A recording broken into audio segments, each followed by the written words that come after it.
Assalamualaikum warahmatullahi wabarakatuh. Selamat pagi semuanya. Salam sehat selalu. Ya, sebentar ya. Kita akan belok dulu. Biasa pagi ini kita akan ngopi-ngopi ya. Ngopi itu maksudnya ngomong sendiri saya.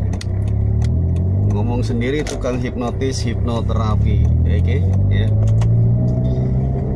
Selamat pagi ya teman-teman, selamat beraktivitas. Pagi ini saya sedang dalam posisi on the way ya, on the way dari biasa dari rumah menuju aktivitas ya. Aktivitas pagi ini menuju ke arah timur ya, dari barat berarti ke timur. Jadi kalau kita bilang menuju ke arah timur, itu sudah dipastikan kita berada di posisi barat. Ya. Ngopi kita, ya, ngopi saya adalah ngomong sendiri, tukang hipnotis, hipnoterapi. Ngopinya Anda ya pasti ada air kopi, ya. Ada cemilannya, nikmat sekali itu ya. Oke.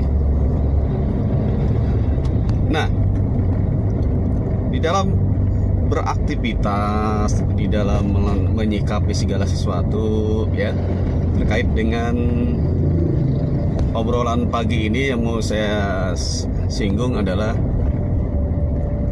menyikapi era new normal. How ya, bagaimana gitu ya. Oke, jadi ada itu yang akan saya coba bahas ya. Kadang-kadang saya memunculkan sebuah ide, tema itu ya spontan aja ya. Dan ketika saya menjawab pun akhirnya spontan aja ya. Ternyata yang spontan itu alami, itu pada saat kita mengucapkan itu ternyata itu juga hal yang luar biasa ya. Bahkan kadang kalau kita menyikapinya atau merencanakan dan berharap dari perencanaan itu, berharap betul terhadap perencanaan yang kita sudah rencanakan,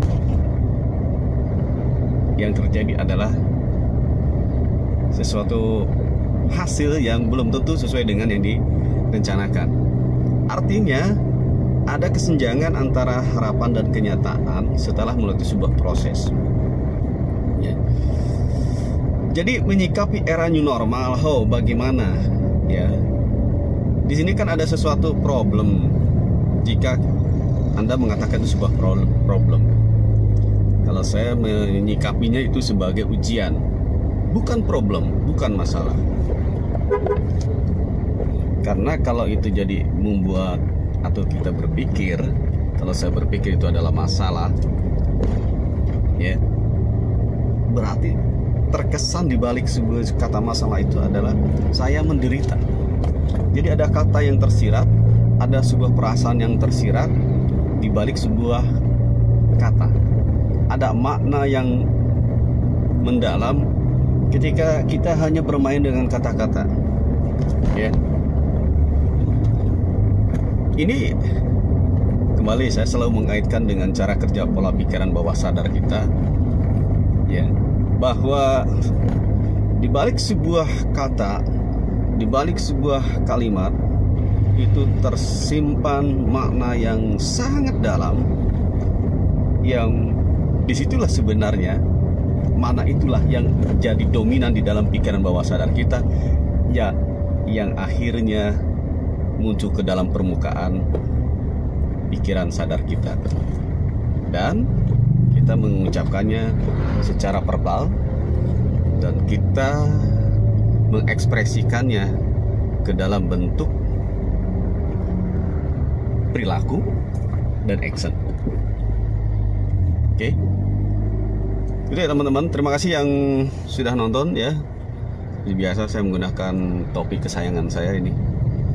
Ya, topinya agak lain nih, agak keren. Ya.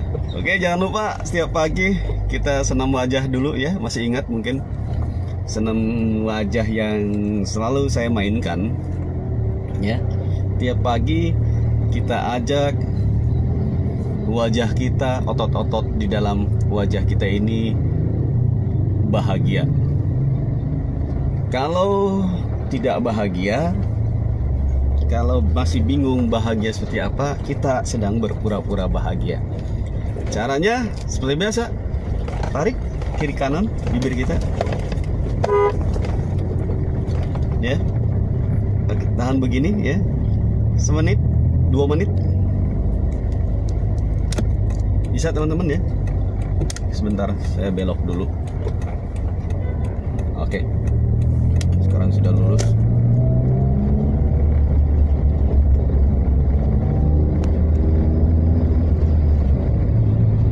Sebentar ya, saya agak fokus dulu sebentar, lihat sen supaya berada di posisi yang pas atau on the track. Oke, yuk kita latihan dulu. Nah, gini, berpura-pura bahagia, ya. Kiri kanannya kalau masih pegal, tahan. Ini artinya wajah kita kalau ini otot-ototnya pegal, berarti wajah kita kurang diajak bahagia. Maka mulailah kita berpura-pura bahagia. Oke? Saya pernah katakan bahwa tidak mutlak, tidak selamanya bahwa segala sesuatu itu dimulai dari pikiran. Oke? Kan sudah pernah saya bahas bagaimana pikiran, perasaan, dan perilaku itu saling terkait dan sangat erat kaitannya. Ketika kita bertanya, saya bertanya pada teman-teman, kira-kira mana sih yang lebih dulu, pikiran, perasaan, atau perilaku? Maka semuanya akan mengatakan pikiran. Padahal tidak selamanya seperti itu. Oke. Dan itu sudah saya berikan contoh, ya. Karena sepanjang perjalanan usia kita manusia dari anak-anak sampai ke dewasa jadi orang tua, itu terjadi skala prioritas bagaimana startnya dari 3P tadi, pikiran, perasaan, dan perilaku. Masih ingat ketika saya sampaikan bahwa itu bisa diawali dari perilaku. Apa contohnya? Anak-anak, ya. Anak kecil itu tidak memunculkan dari pikiran, yang ada dia melakukan saja, ya. Dari melakukan itu tumbuh rasa perasaan senang, sudah. Apakah dia berpikir yang dilakukan itu betul salah? Tidak. Oke. Jadi di sini terbukti bahwa sebenarnya semuanya tidak mutlak diawali dari pikiran. Bahagia, orang selalu berasumsi bahwa itu dimulai dari pikiran, ya. Padahal bisa dari perilaku. Perilakunya apa? Ya ini, kita pura-pura bahagia. Oke. Nanti akan ketemu rezeki menjelang siang, sore, atau malam, ya. Nah ini. Oke, motor kok kenapa tambah kenceng ya? Sekarang kalau di jalan, mohon maaf agak melenceng sedikit ya. Kalau di jalan itu sekarang yang takut tuh bukan pengendara motor, tapi pengendara mobil, ya. Karena kiri kanan itu motor itu melebihi batas kecepatannya, ya. Karena mepet kita bikin karena khawatir jadi musibah. Oke. Baik, kembali kepada sebuah tema yang kita bicarakan, ya. Menyikapi era new normal, how atau bagaimana, ya. Yang pertama tentu kita pahami betul bahwa kondisinya memang seperti ini realitanya. Jadi kita harus siap terima kondisi gini, kenyataannya kita terima. Oke. Nah, tapi di satu sisi kita melihat ini ada sesuatu, kita punya harapan, tapi yang terjadi ini ada kesenjangan nih, ada sesuatu yang menurut mungkin Anda berpikir ini sebuah kondisi yang tidak nyaman, ya. Padahal saya pernah sampaikan bahwa semua kondisi itu bersifat netral. Oke. Jadi kondisinya apakah kemarin awal dengan adanya COVID-19 atau kemudian sekarang yang katanya era new normal atau PSBB, ya, atau dulu bahkan belum ada peristiwa COVID, itu semuanya netral, ya. Dan itu adalah sebuah proses di mana di dalam sebuah perjalanan hidup itu ada sebuah cara bagaimana kita bisa melewati kondisi-kondisi dan kita bisa survive menjalaninya. Oke. Ini orang-orang yang menyikapinya bahwa semua kondisi adalah netral, maka dia akan survive, maka dia akan bisa melaksanakan segala aktivitasnya dengan hal yang luar biasa, ya, bukan buat diri sendiri tapi juga buat orang banyak, gitu ya. Nah, itu. Jadi setidaknya teman-teman perlu banyak pengetahuan, ya, bagaimana sebenarnya menyikapinya. Makanya di sini saya menyampaikan bahwa satu, kuatkan dulu pemahaman bahwa semua yang terjadi setiap kondisi itu adalah bersifat netral. Itu dulu. Teman-teman, kalau teman-teman bisa menerimanya pernyataan saya ini, maka teman-teman akan mulai menjadi paham, ya. Dan kalau sudah paham, lanjut kepada level yakin.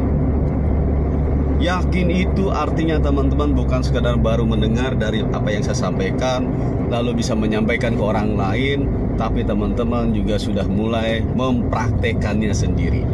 Oke? Jadi judulnya adalah mempraktekkan, action. Ya. Kalau sudah tahu, kemudian paham karena hasil olah pikir logika pikiran teman-teman, ya, lakukan action. Orang-orang yang tidak melakukan action itu karena data atau informasi baru yang saya sampaikan ini, ya, akan dibandingkan dengan data yang sudah ada di dalam pikiran bawah sadar teman-teman.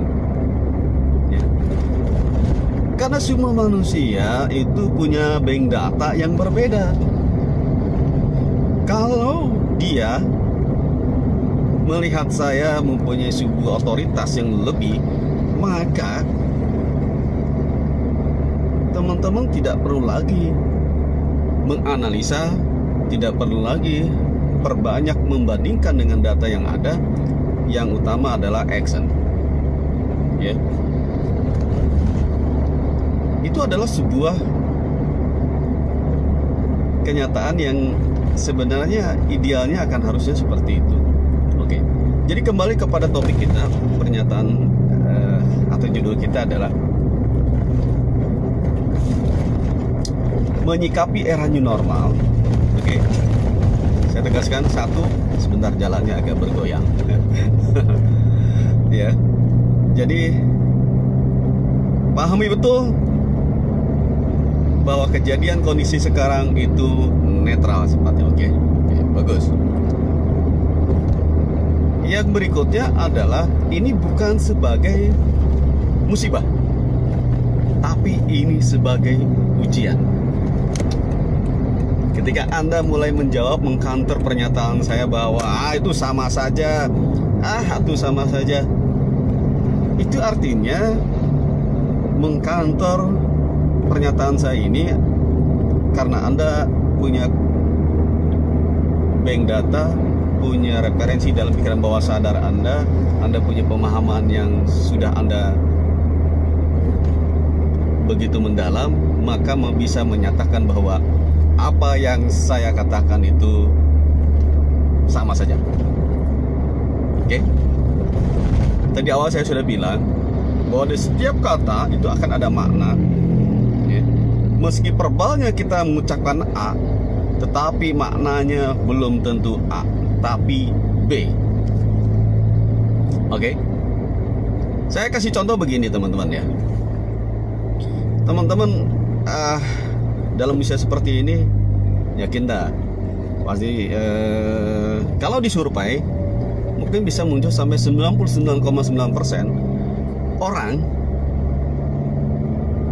pernah mengalami kondisi, pernah punya tambatan hati sebelum jadi dengan pasangan hidup Anda saat ini.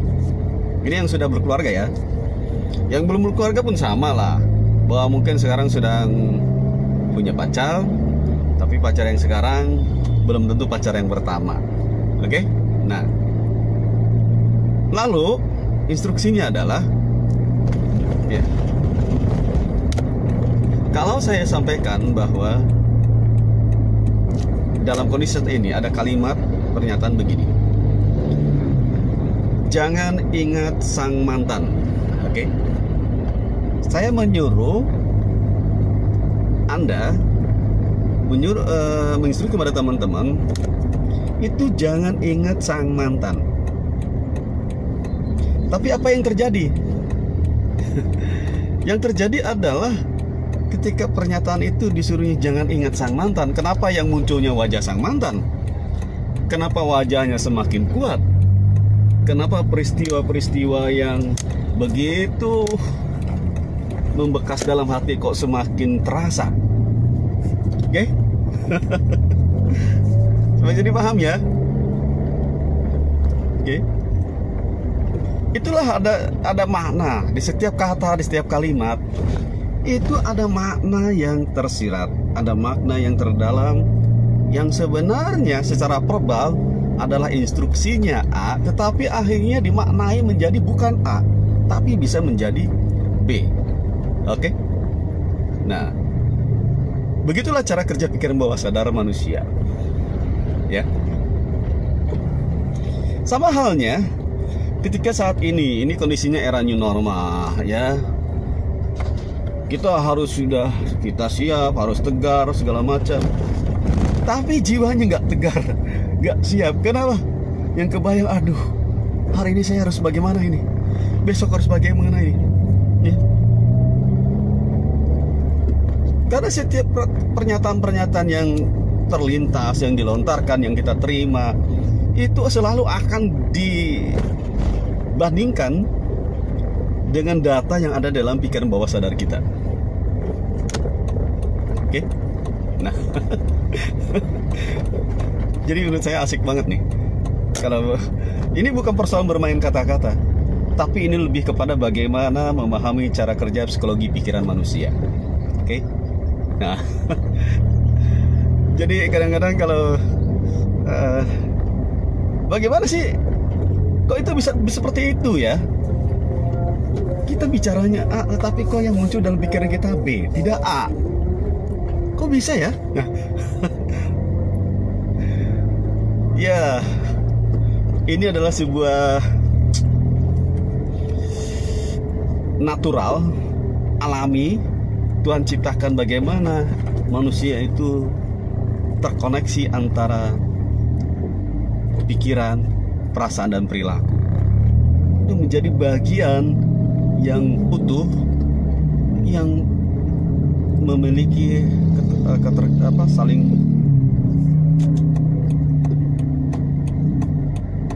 Oke, sebentar, ada banyak yang nyebrang dulu ya. Oke, baik, kita lanjutkan lagi ya teman-teman. Terima kasih yang masih standby menonton live ini ya. Paling sekitar 10 menit lagi saya sampai. Oke, jadi menyikapinya bagaimana? Oke ya. Oke, tadi adalah sebuah komitmen yang ingin saya sampaikan, bahwa menyikapi era new normal itu bukan sekedar tahu, bukan sekedar paham, yakini bahwa kondisi seperti ini adalah netral. Oke. Kalau itu kondisinya kita sudah netral, maka kita bisa melakukan aktivitas totalitas kepada sebuah cita-cita dan impian. Ya. Kalau kita tidak meyakini itu adalah netral, maka yang terjadi dalam pikiran bawah sadar kita itu adalah hal-hal yang mengerikan. Itu yang dominan. Sehingga kita kalau mau melakukan sebuah aktivitas, ya, tentu tetap harus mengikuti protokol kesehatan, ya. Ini saya garis bawahi. Jadi ketika kita tidak bersifat netral, yang ada adalah hal-hal yang mengerikan, dan itu netral juga ya, itu jadi sebuah, bukan maksudnya wajar. Karena apa? Karena Anda, karena teman-teman setiap hari selalu memberikan, menerima, mengizinkan informasi-informasi tentang perkembangan-perkembangan yang terkena ya. Kalau kita lihat di pemberitaan kan, antara yang terkena dengan yang sembuh itu cenderung lebih banyak yang sembuh ya, tapi masih ada pertumbuhan. Nah, meski banyak yang sembuhnya, tetapi dalam pikiran kita ini lebih justru yang tumbuhnya itu walaupun sedikit, tetapi akhirnya membuat rasa cemasnya menjadi sangat besar. Oke? Nah, inilah makna bahwa ketika A ya, informasi yang kita terima A, maka yang kita maknai menjadi B ya. Contoh hal yang lain, mohon maaf, Anda seorang ahli hisab alias tukang merokok. Yang merokok itu ya, ketika memegang bungkus rokok sudah nampak ada gambar yang mengerikan ya, yang lehernya bolong, yang pernapasannya terbakar ya, tetapi itu terkalahkan dengan seolah-olah nikmatnya satu hisapan rokok. Ya. Kok bisa? Ya, padahal itu terang-terangan gambar itu bukan sekedar menakut-nakuti, tapi itu sebuah peristiwa yang pernah terjadi. Sudah ada contoh, ya. Nah, karena persoalannya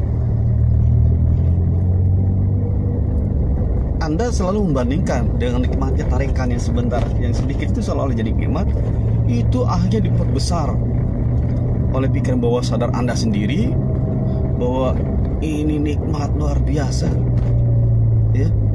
Terus Anda perbesar sehingga rasa khawatirnya secara persentasi menjadi mengecil. Oke? Nah,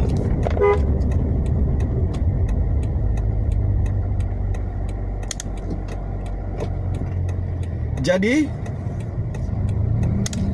bagaimana menyikapi kondisi era new normal? Oke, tadi gitu ya. Pahami bahwa kondisi ini adalah netral. Ya, itu. Sekarang kita mulai kepada action. Oke. Jadi kalau tadi adalah persepsi. Persepsi itu kita menyamakan persepsi dulu ya, supaya bisa menindaklanjutinya dalam bentuk action. Kalau tidak kita samakan persepsinya, Anda tidak mencoba menerima saran dari saya, maka Anda akan sia-sia saja ketika saya berikan solusi actionnya, ya kan? Kenapa? Karena Anda tidak akan terjadi adanya perubahan sesuai dengan cita-cita dan mimpi Anda.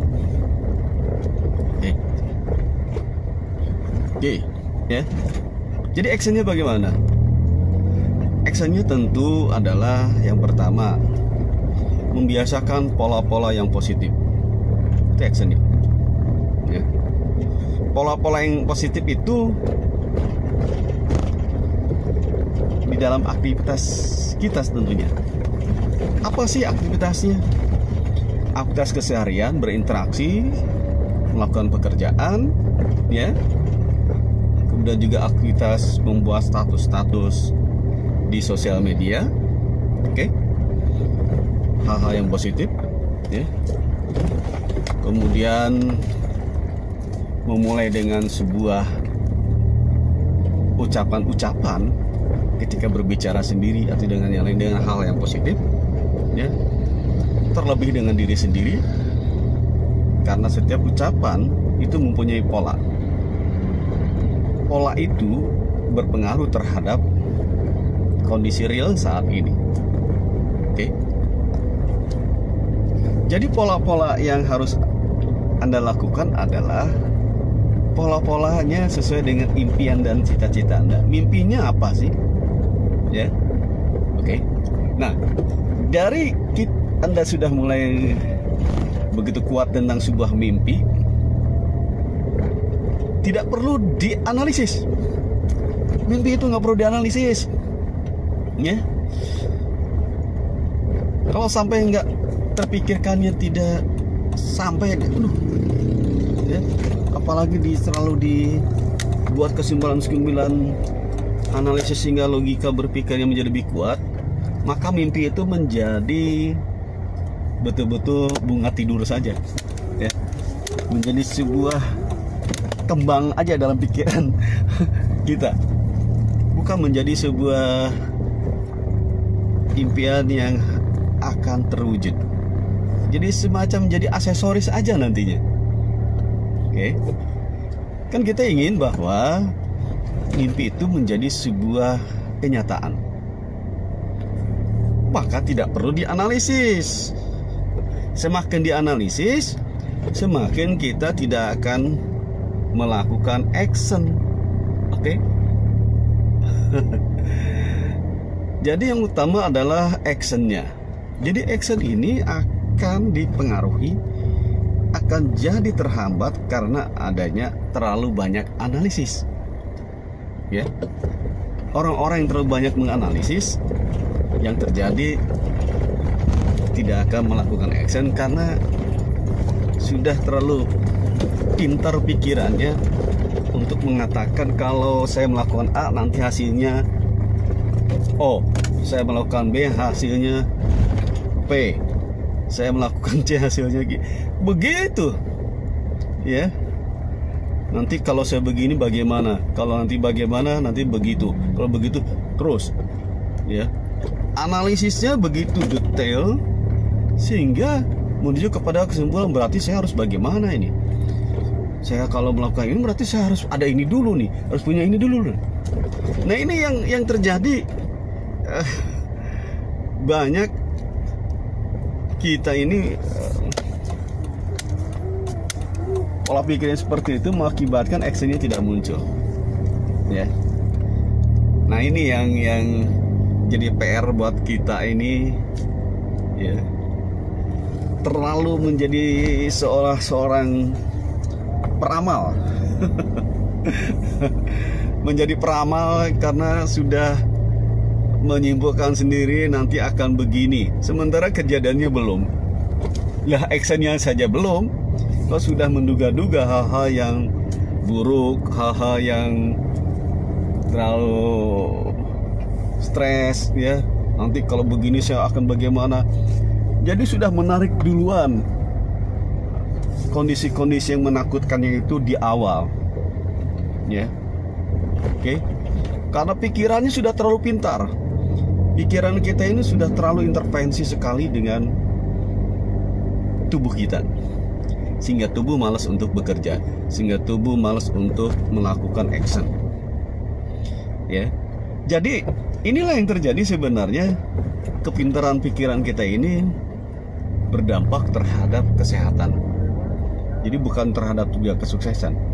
Orang-orang yang akhirnya di dalam kondisi era new normal ini menderita adalah karena pikirannya terlalu pintar, ya.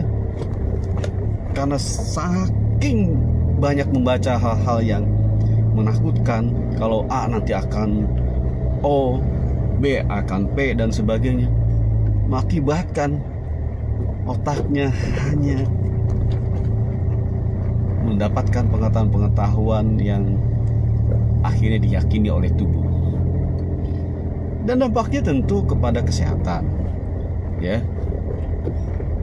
Imun tubuhnya ngedrop. Jangan berharap bisa mendapatkan imun yang baik, yang terjadi semakin drop, ya. Emosionalnya terganggu, ya. Cepat marah, ya.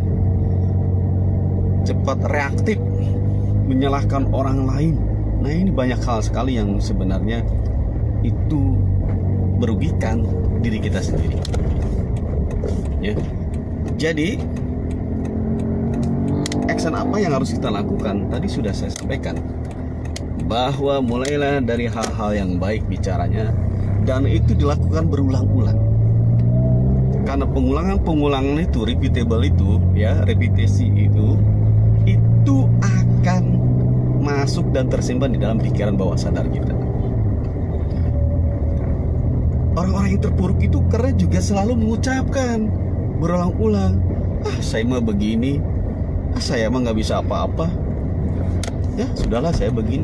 Itu karena sering diucapkan berulang-ulang, ya, mengucapkannya apalagi dalam kondisi lirih. Kalau lirih itu kan begitu betul-betul masuk dalam perasaan, hanyut dalam perasaan, dan akhirnya apa? Ya akhirnya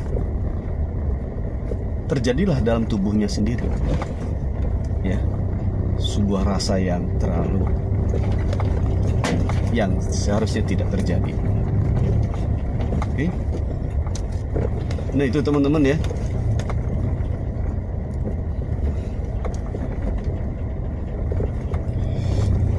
Jadi,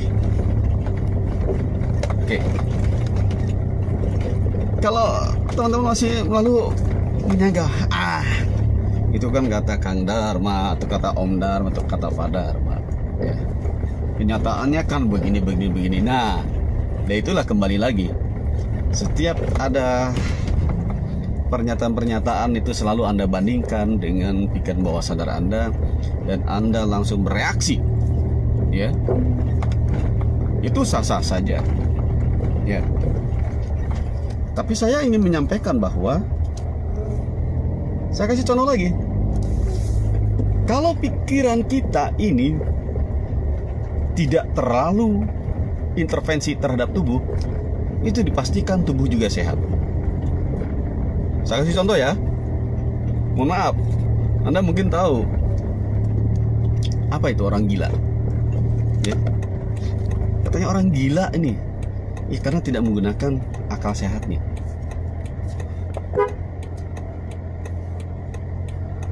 Oke. Sebentar ya.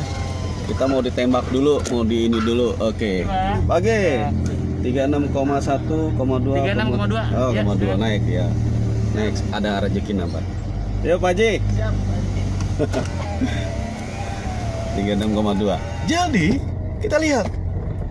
Orang gila itu nggak mikirin makannya. Orang gila itu nggak peduli dengan makan itu higienis atau tidak. Pakaian pun seadanya, tidur pun dimananya, dimanapun. Kemudian apa lagi? Nggak ngerti apa itu COVID-19. Nggak ngerti itu era new normal. Tapi apa yang terjadi? Sehat tubuhnya. Oke? Iya. Oke, saya sudah sampai ya. Itu sangat sehat, ya. Saking sehatnya dia tidak pernah sakit, tidak pernah masuk angin, tidak perlu obat-obatan, ya kan? Apapun obat-obatnya, itu karena pikirannya tidak intervensi terhadap tubuh. Oke? Jadi jelas ya. Sekali-sekali kita meluangkan waktu, pikiran ini tidak intervensi terhadap tubuh. Kita berikan porsi lebih terhadap tubuh kita untuk memahami tubuhnya secara mandiri. Bagaimana itu? Ya. Nah, itu yang diaplikasikan oleh teman-teman praktisi hipnoterapi. Ya, bagaimana tubuh ini kita berikan kesempatan untuk memahami tubuhnya sendiri. Ya. Momennya kapan? Momennya bisa kapan saja, saat menjelang tidur dan sebagainya. Mungkin nanti kita akan bahas ya tipsnya bagaimana. Oke. Jadi menyikapi era new normal ini ya teman-teman, tidak berarti harus terputus silaturahim dengan rekan, dengan teman, ya. Karena silaturahim itu bisa berbagai macam caranya.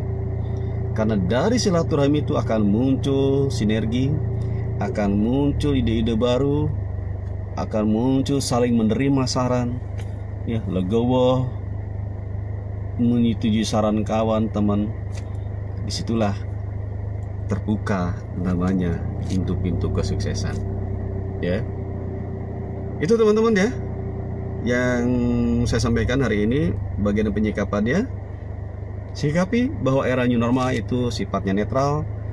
Kalau saat ini Anda bilang ini sesuatu yang merugikan Anda, merugikan orang lain dan sebagainya, itu karena hasil olah pikiran kita. Oke? Jadi jelas, oke? Dan mulailah sekarang tambahkan pengetahuan-pengetahuan, pikiran-pikiran yang membuat diri kita lebih percaya diri, lebih yakin, lebih sehat lagi. Bukan dengan data-data angka-angka statistik yang selalu kita tonton, yang akhirnya memunculkan analisis dalam pikiran bawah sadar kita itu sesuatu yang menakutkan dan mengerikan. Oke? Tetap menggunakan protokol kesehatan, ya, kita jalani, tetapi pikiran kita mulai bangun dengan hal-hal yang positif.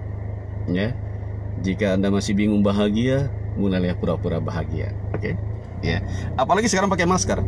Jadi kalau pakai masker Anda melatih otot wajah Anda itu nggak terlalu ketahuan kan. Nah seperti gini, apa Anda tahu saya sedang senyum, sedang cemberut, sedang apa, nggak tahu ya. Tapi saya sedang mencoba melatih otot-otot kita. Oke, baik teman-teman, terima kasih karena ini saya sudah sampai ya. Saya mau absen dulu karena turun saya harus pakai masker. Terima kasih. Sampai jumpa di liputan lainnya dengan bahasan lainnya dari tukang ngopi. Ngomong sendiri tukang hipnoterapi ya. Dan bagi yang mau ngundang ngopi real, silakan boleh inbox ya. Betul-betul. Tapi action, jangan terlalu banyak tanya ya. Terima kasih buat semuanya ya. Nah, assalamualaikum warahmatullahi wabarakatuh.